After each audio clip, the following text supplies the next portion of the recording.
ఈ వీడియోని నేను పబ్లిక్ అవేర్‌నెస్ కోసం చేస్తున్నాను.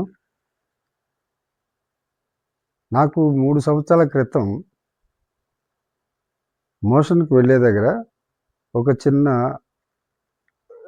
సిస్ట్ లాగా అంటే చిన్న కురుపులాగా వచ్చింది. అది నొప్పిగా ఉంది. బ్లడ్ అయితే ఏమి రాలేదు.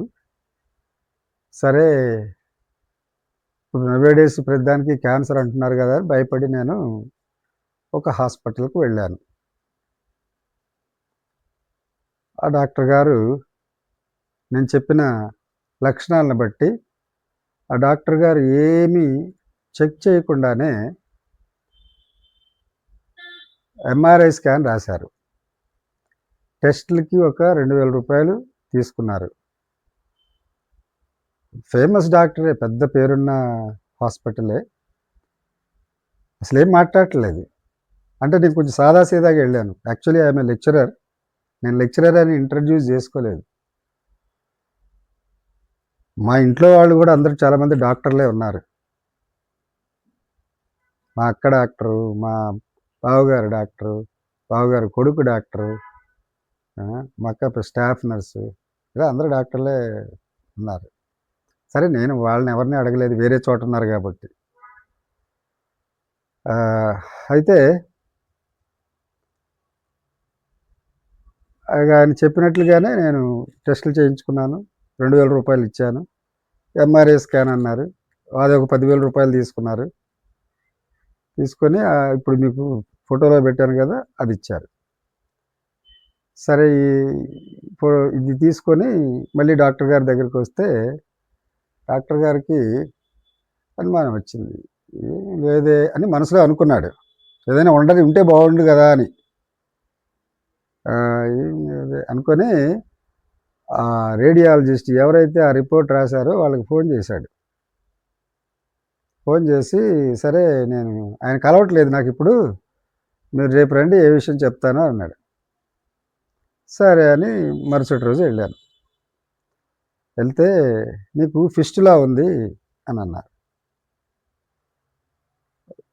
అది 3 రకాలు ఉంటాయి. ఫిస్టులా ఒకటి, ఫిషస్ ఒకటి, సిస్ట్స్ ఇలా 3 రకాలు ఉంటాయి. తర్వాత దాన్ని స్టడీ చేశాను నేను. ఫిస్టులా ఉంది, ఆపరేషన్ చేయాలి అన్నారు. ఆపరేషన్‌కి ఎంత ఖర్చు అవుతుంది సార్ అనంటే, రూ. 1,00,000 ఖర్చు అవుద్ది. మరి చేయించుకోకపోతే ఏమన్నా అవుతదా అంటే, ఆ ఫిస్టులా వల్ల నీకు ఆల్రెడీ లోపలికి కన్నం అయిపోయింది లోపల పేగుల్లోంచి. ఇక అది బయటకొస్తది. రాను రాను ఫ్యూచర్‌లో అది క్యాన్సర్‌గా మారిపోద్ది అని చెప్పారు. ఇక ఎక్కువగా మాట్లాడలేదు. అట్లా ఏమీ ఉండదు సార్ నాకంతగా అనిపించట్లేదు.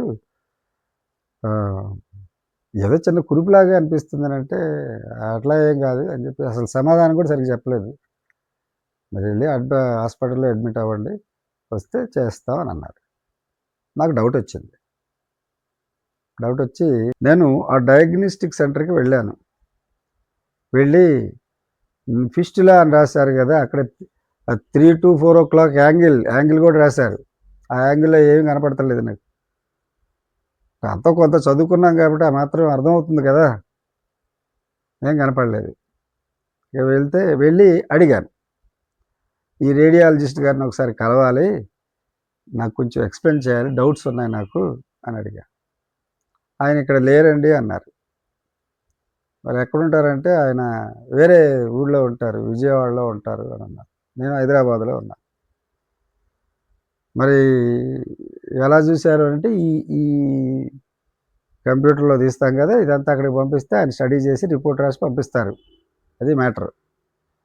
సరే ఆయనకి ఫోన్ కలపండి అని అడిగాను. మరి ఫోన్ కలపండి అంటే కలపాలి గదా! నా దగ్గర రూ. 10,000 తీసుకున్నారు గదా! తీసుకొని పిచ్చోడిని చేసి నువ్వు ఆపరేషన్ చేయించుకో, లోపలంతా కోయించుకో. అది ఒకసారి కాదట. 3 సార్లు చేయాలట మళ్ళీ ఆపరేషను. ఒకసారి కాకుండా కొద్ది కట్ చేసుకుంటూ రావాలి. అంటే నా అవయవాలతో ఆడుకోవడం, డబ్బులు తీసుకోవడం. కోపమొచ్చింది. కానీ మరి ఏం చేస్తాం మనకి వదిలేసాను. సరేలే అని వదిలేసి సరే ఇంకెక్కడైనా మళ్ళీ వాళ్ళే ఏం చేశారు, మా బ్రాంచ్ ఇంకోటి ఉంటుంది అక్కడికి వెళ్ళి చూపించుకోండి అని అక్కడ వాళ్ళు సజెషన్ చేశారు. అదేంటి, డబ్బులు తీసుకుంది మీరు, మళ్ళీ మీ బ్రాంచ్కి వెళ్ళి చూపించుకోవడం ఏంటి అని ఆ బ్రాంచ్కి వెళ్తే వాళ్ళు ఏమన్నారు, మీరు ఎక్కడ తీయించుకున్నారో వాళ్ళనే అడగాలని వాళ్ళు అన్నారు. సరే సెకండ్ ఒపీనియన్ తీసుకుందామని వేరే హాస్పిటల్, పెద్ద హాస్పిటల్స్కే వెళ్ళాను. వాళ్ళు ఏమంటారు, వేరే వాళ్ళు రిపోర్ట్ ఇచ్చినటువంటి దాన్ని మేము స్టడీ చేసి చెప్పం, మా దగ్గర మళ్ళీ ఎంఆర్ఐ తీయించుకోవాలి, మళ్ళీ డాక్టర్ గారు రాయాలి, మా డాక్టర్ గారు రాయాలి అన్నారు. మళ్ళీ ఇంకో 10,000, ఇదేదో రాబోయే అంత బిజినెస్ లాగా ఉందని అనుకున్నాను నేను. సరేదే అయిపోయింది. సరే ₹1,00,000 అవుద్దన్నారు కదా, ఇంకేమైనా తక్కువలో ఉంటే చేయించుకుందాంలే, సరే ఒకవేళ ఇంకేమైనా వాళ్ళు ఏమైనా చెప్తారేమో అని ఇంకో దగ్గరికి వెళ్ళాను. చేయించుకుందామని పూర్తి ఉద్దేశం కాదు, అసలు ఒపీనియన్ ఏంటి అనేది తెలుసుకోవడానికి ఇంకో హాస్పిటల్కి వెళ్ళాను. అది పెద్ద హాస్పిటలే. వాళ్ళు రిపోర్టు చూశారు. అసలు ఓనర్ లేడు, ఆ హాస్పిటల్ నడిపే ఆయన వేరే దగ్గర ఉన్నాడు, అక్కడ ఉన్న అసిస్టెంట్ డాక్టర్లు ఉన్నారు, ఇలా ఫోటోలు పెట్టమన్నాడు. ఆయన ఫోటోల్లో చూసే రిపోర్ట్ ఒకటి, ఇగో ఈ రిపోర్ట్ చదివండి, ఈ రిపోర్ట్లో రాసిన దాన్ని బట్టి డాక్టర్లు డిసైడ్ చేస్తారు. ఆ రిపోర్ట్ చూశాడు, ఆ ఫిలిమ్స్ ఫోటో పెట్టమన్నాడు, ఫోటో పెట్టారు. ఈ ఫోటోలో చూసి మరి నా మేనల్లుడు ఏం ఫోటోలు పెడితే అట్లా చెప్పడానికి అవ్వదు, నేను క్లియర్గా చెప్పాను, వీళ్ళు ఇలా రాశారండి, ఈ రిపోర్ట్ మీద నాకు నమ్మకం లేదు, మీరు ఫోటోలు తీసి అబ్జర్వ్ చేసి మీ ఎక్స్పీరియన్స్ని బట్టి అసలు వాళ్ళు ఫిలింలో ఉన్నది ఇక్కడ రాశారా లేకపోతే ఏమిటి అనేది నాకు డౌట్గా ఉంది, చెప్పండి అని అడిగాను. అడిగితే ఆ ఫోటోల్లో చెప్పేస్తామని చెప్పానండి. ఫోటోలు పెట్టారు వీళ్ళు. వెంటనే వాళ్ళు ఏదో మాట్లాడుకున్నారు సీక్రెట్గా. ఈ మాట్లాడేవాళ్ళు అక్కడి నుంచి మాట్లాడలేదు, ఈ అసిస్టెంట్ డాక్టర్ లోపలికి వెళ్ళి మాట్లాడారు. అంతా సీక్రెట్లే జరుగుతున్నాయి. లోపలికి వెళ్ళి మాట్లాడుకొని మీరు ఆపరేషన్ చేయించుకోవాలండి, లేకపోతే చాలా ప్రాబ్లం అయిపోద్ది మీకు అన్నారు. ఎంత అవుద్ది అని అంటే ఒక 70,000-80,000 అవుతుంది, కానీ మీకు డిస్కౌంట్ ఇస్తాం కదా, మీకు డిస్కౌంట్ ఇస్తామనండి, ఒక 40,000-50,000లో చేయించేస్తాం, సూపర్గా చూస్తాం, ఇంకా అట్లా ఇట్లా లేదు, ఇమ్మీడియట్గా జాయిన్ అయిపోండి అని బలవంత పెడుతున్నారు. జబ్బు నాకైతే నీకేంటంత బాధ, నీకేమిటి నొప్పి, నీకు కాదు కదా కోసేది, నాకు కదా, నీకేంటి నొప్పి అంటే నీకు డబ్బులు కావాలి. ఇది నేను అందరి డాక్టర్లని, అన్ని ప్రైవేట్ హాస్పిటల్ని ఉద్దేశించి నేను మాట్లాడట్లేదు. కొందరు ఉంటారు సమాజంలో, 90% మంచి వాళ్ళు ఉంటే 10% చెడ్డవాళ్ళు కూడా ఉంటారు. పోనీ అందరూ మనం భారతీయులందరూ ఒకే మంచి దీనిలో ఉన్నాం, పోనీ 1% ఉంటారుగా, ఆ 1% నాకు తగిలారు, తొందర పెడుతున్నారు. మళ్ళీ ఇంటికి వెళ్ళిన తర్వాత మళ్ళీ ఫోన్ చేస్తాను, నేను చెప్తానులేండి ఆలోచన, మళ్ళీ ఫోన్ చేస్తాను. సరే దీని ఏమిటి సంగతి అని నేనే గూగుల్ సెర్చ్లో సొంత వైద్యం చేసుకున్నా. కొన్ని ఆయింట్మెంట్స్, కొన్ని ట్యాబ్లెట్స్ చేస్తే కరెక్ట్గా 15 డేస్లో క్యూర్ అయిపోయింది.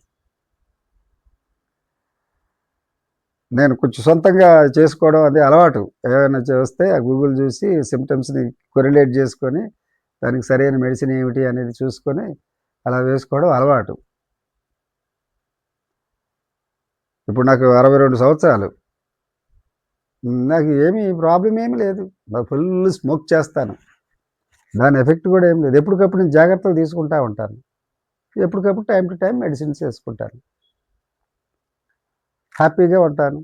మరి ఇదేంటిది ఏదో చిన్న, అది ఎందుకు వచ్చింది అని అంటే నా గెస్ ఏంటంటే లెఫ్ట్ సైడ్ కొంచెం నర్వ్స్ కొద్దిగా ఎక్కువ చదువుతాను కాబట్టి కొంచెం లాగినట్లు ఇక్కడ లాగినట్లు ఉంటుంది. ఆ పార్ట్ అక్కడ కూడా కనెక్ట్ అవుతుంది కదా నర్వ్స్ అంతా, ఈ లెఫ్ట్ సైడ్ నర్వ్స్. ఏదో నిద్ర సరిపోక అది అలా కురిపోయి ఉంటుంది. ఒక్కోసారి ఈ పెదాల దగ్గర కూడా కురుపులు అవుతుంటాయి మనకి, ఎందుకని సరే నిద్ర లేకపోతే. అలాంటిది ఏదో ఉంటుంది, ఎక్కడ స్మూత్ పార్ట్ ఉంటే అక్కడ అవుతుంటాయని నేను అనుకున్నాను. అది నిజమో కాదో తెలియదు, నా క్యాలిక్యులేషన్ అని. దానికి తగ్గట్టుగా నేను ట్రీట్మెంట్ చేసుకున్నాను, తగ్గిపోయింది. సరే సంవత్సరం తర్వాత మళ్ళీ వస్తుంది, ఒకవేళ మీకు తగ్గినా మళ్ళీ సంవత్సరం తర్వాత వస్తుందని చెప్పారు. ట్యాబ్లెట్లు వేస్తే తగ్గుతుంది. ఒక సంవత్సరం వరకు ఏం ప్రాబ్లం ఉండదు. మళ్ళీ వస్తుంది గ్యారంటీగా అని అన్నారు. సంవత్సరం పోయింది, 2 సంవత్సరాలు పోయింది, 3 సంవత్సరాలు పోయింది. అసలు ఆ అంచనాలే లేవు. మరి దీన్ని బట్టి మనం ఏమర్థం చేసుకోవాలి? ఎంతోమంది అమాయక జనం ఆ! తెలియక భయం భయపెట్టడమే. సినిమాల్లో చూస్తున్నాం కదండీ! నేనేం కొత్తగా చెప్పి ఎవరి మీద ఆళ్ళ పేరు కూడా నేను చెప్పలేదు. ఆ! నాకేమొస్తది? నాకేమి రాదు. వాళ్ళు చేయడం వల్ల. పైగా ఇందులో పెద్ద వాళ్ళకి డిఫెన్స్ ఏంటంటే, లీగల్‌గా ఈ రిపోర్టులు చెల్లవు అనే డిఫెన్స్ ఒకటుంటది నోటి కింద. కోర్టుకెళ్ళినా అది మా అభిప్రాయం మాత్రమే. ఆ! కాబట్టి మేము ఖచ్చితమని చెప్పలేము. దానికి మేము రెస్పాన్సిబిలిటీ కాదు. అంటే రిపోర్టులు తయారు చేసేది వాళ్ళే, ఫిల్ములు తీసేది వాళ్ళే, ఇష్టం వచ్చినట్టు రాసేది వాళ్ళే. కానీ మాకేమి బాధ్యత లేదు. మరి ఎంతమంది డాక్టర్ల దగ్గర తిరగాలి? ఇది మన భారతదేశంలో జరుగుతున్నటువంటిది. మన భారతదేశాన్ని ప్రేమించాలి. కానీ మనకి మనమే ఇది క్షమించండి ఎవరికైనా బాధ కలిగితే. నా బాధను నేను చెప్పుకుంటున్నాను. కాబట్టి మీరు అయితే మా మా బావగారిని గాని, మా అక్క గాని ఎవరిని కన్సల్ట్ చేయలే. మా మా మేనల్లుడినే కన్సల్ట్ చేశాను. ఎందుకంటే ఆయన చాలా బిజీగా ఉంటారు. ఆయనకి ఎందుకు డిస్టర్బ్ చేయడం ఈ చిన్న విషయానికి. ఆయన ఎంఎస్ డాక్టర్. మంచి పేరుంది. సూపరింటెండెంట్ అయ్యారు. ఇది జస్ట్ అవేర్‌నెస్ కోసం చెప్తున్నానండి. అంతేగాని మరో ఉద్దేశంలో కానీ ఏమీ లేదు. ఎప్పటి నుంచో అవేర్‌నెస్ చేద్దాం అనుకుంటున్నాను. కానీ టైం చూడాలి గదా! వాళ్ళు చెప్పింది సంవత్సరం. నేను 3 సంవత్సరాలు ఆగాను. 3 సంవత్సరాలు ఆగినా ఏమీ నాకు ఆ సింప్టమ్స్ ఏమీ లేవు. చాలా వీడియోలు చూశాను దాని గురించి. ఏది వీడియో చూసినా భయపెట్టడం ముందు ఫస్ట్. భయపెట్టడం, భయపెట్టడం, భయపెట్టడం, భయపెట్టడం. దాంతో మనం డబ్బులు ఖర్చు పెట్టుకోవటం.